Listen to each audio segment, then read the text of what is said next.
దేవుని పరిశుద్ధమైన నామమునికి మహిమ కలుగును గాక. ప్రియ దేవుని జనాంగమా, ఈ ఉదయకాల సమయంలో మరి ప్రభువు మనకు అనుగ్రహిస్తున్నటువంటి వాగ్దానము హోషేయ గ్రంథము 6వ అధ్యాయము 1వ వచనం.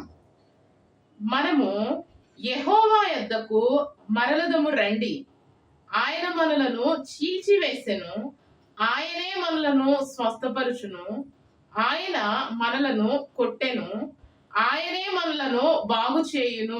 దేవుని నామమునికి మహిమ కలుగును గాక. చదవబడినటువంటి లేఖన భాగాన్ని బట్టి ప్రభువు యేసుక్రీస్తు నామమునికి మహిమ, ఘనత, ప్రభావములు కలుగును గాక. ఈ లేఖన భాగముని గాని మనము పరిశీలన చేసినట్లయితే గనక దేవుడు చాలా చక్కగా యొక్క లేఖనము ద్వారా, వాక్యము ద్వారా ఈ ఉదయకాల సమయంలో మనతో మాట్లాడుతూ ఉన్నాడు. మనము దేవుని యొద్దకు మరలుదము రండి. ఇదిగో దేవుని యొద్దకు కానీ మనం వచ్చినట్లయితే గనక ఆయన మనలను కొట్టినా, శిక్షించినా మరలా ఆయన మనలను బాగు చేసే దేవుడు, స్వస్థపరిచే దేవుడు, మన గాయములను కట్టే దేవుడు. కాబట్టి ప్రియ దేవుని జనాంగమ, దేవుని విడిచిపెట్టి, దేవుని సన్నిధిని విడిచిపెట్టి మనము ఎక్కడికి వెళ్ళినా, ఏది చేసినా దానిలో మనము మరి విజయాన్ని సాధించలేము, ఫలాన్ని పొందుకోలేము. మన యొక్క ప్రయాసంతా కూడా వృధాగానే మారిపోతూ ఉంది.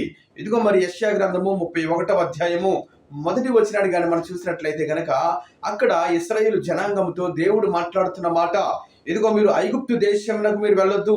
వారి యొక్క గుర్రాలను చూసి, రౌతులను చూసి, రథాలను చూసి మీరు వారి వైపు వెళ్తారేమో, అక్కడ మీకు సహాయము కలగదు అన్నట్లుగా ఆ లేఖనము ద్వారా ఇశ్రాయేలు ప్రజలతో దేవుడు ఎంతగానో మరి మాట్లాడుతున్నట్లుగా వారు దేవుని వైపు మరలాలని, దేవుని యొద్దకు రావాలని, దేవుని సహాయాన్ని మాత్రమే వారు పొందుకోవాలని దేవుడు ఎంతగానో మరి ఆశపడుతున్నాడు కదండి. కాబట్టి ప్రియ దేవుని జనాంగమా, మనకు సహాయము కలిగేది దేవుని దగ్గర నుంచి మాత్రమే. మనుషులు ఎవరు కూడా మనకు సహాయము చేయలేరు, కానీ దేవుడు మాత్రమే మనలను విడిపించగలడు. దేవుడు మాత్రమే మనకు సహాయము చేయగలడు. అందుకని హోషేయ గ్రంథంలో మరి దేవుడు చాలా చక్కగా మాట్లాడుతున్నాడు కదా, ఇదిగో మీరు దేవుని యొద్దకు మరలాలి, మీరు దేవుని యొద్దకు రావాలి, మీరు దేవుని సన్నిధిలో నిలిచి ఉండాలి, ఆయన కృప కొరకు కనిపెట్టుకుని ఉండాలి. ఆయన గద్దించిన, హెచ్చరించిన, కొట్టిన దేవుడే మనలను మరలా బాగు చేసే దేవుడు. దేవుని పరిశుద్ధమైన నామమునికి మహిమ కలుగును గాక. కాబట్టి ప్రియ దేవుని జనాంగమా, ఈ వాక్యాన్ని వింటున్నటువంటి నీవు, నేను, మనమందరము కూడా మరి దేవుని కృపలో, దేవుని సన్నిధిలో నిలిచి ఉండేవారుగా మనం ఉండాలి. మనము దేవుని విడిచిపెట్టి ఎక్కడికి తిరిగినా సరే, మనం ఎటు వెళ్ళినా సరే, ఒకవేళ మన ఆలోచన ప్రకారంగానో, మన జ్ఞానం ప్రకారంగానో, మన శక్తి ప్రకారంగానో మరి ఏ పని చేసినా మరి దానిలో, మరి ఆ పనిలో మనము విజయాన్ని ఎంతవరకు కూడా సాధించలేం.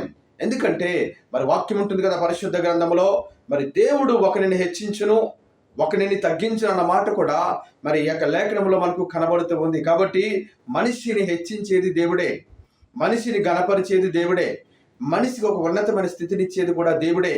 పేరు ప్రఖ్యాతులు కూడా అది దేవుని యొక్క దానములు అని పరిశుద్ధ గ్రంథంలో వ్రాయబడుతూ ఉన్నాయి. కాబట్టి ఈ యొక్క ఉదయకాల సమయంలో ఈ యొక్క వాక్యము ద్వారా దేవుడు మనతో సూటిగా మాట్లాడుతూ ఉన్నాడు. ఈ లేఖనాన్ని వింటున్నప్పుడు, ఈ వాగ్దానాన్ని వింటున్నప్పుడు మనమందరము కూడా ఈ యొక్క వాగ్దానాన్ని ఎత్తిపట్టి, ఈ వాక్యం ఎత్తిపట్టి ఎప్పుడైతే ప్రార్థన చేస్తామో ఖచ్చితంగా దేవుడు మనకెంతగానో సహాయం చేస్తాడు. మరి ఉదయకాల సమయంలో ఈ వాగ్దానమును దేవుడు దీవించి ఆశీర్వదించును గాక. దేవుని కృప మీ అందరికీ తోడయుండును గాక. ఆమేన్.